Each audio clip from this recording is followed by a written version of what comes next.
In today's video, I am going to teach you how to save Excel as PDF in landscape. This is a simple process, and it only takes a moment once you know where the right settings are. The key idea is to first change the page orientation inside Excel, and then export the file as a PDF. Setting the orientation before you save is important because it controls how the worksheet will appear when someone opens or prints the PDF.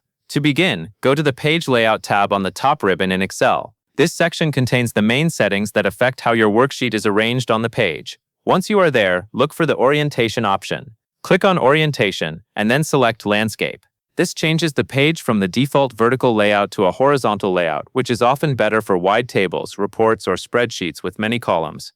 If your content stretches across the page, Landscape mode can make the final PDF easier to read and more professional in appearance. After you have set the orientation, move to the top left corner of Excel and click File. This opens the File menu, where you will find options for saving, printing, sharing, and exporting your workbook. From that menu, select Export. The Export section is where Excel gives you tools to create other file types from your spreadsheet, including PDF. Next, click Create PDF or XPS document. This tells Excel that you want to make a PDF version of the file, instead of saving it only as a standard Excel workbook. After that, choose the location where you want the PDF to be saved. Pick a folder that is easy for you to find later, especially if you plan to send the file, upload it, or print it. Once you have selected the save location, click Publish.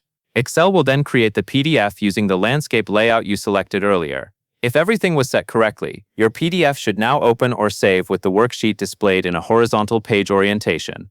If you want the best result, it is always a good idea to quickly review the worksheet layout before exporting, so the content fits nicely on the page. That can help avoid cut-off columns or awkward spacing in the final PDF. That covers everything you need to know.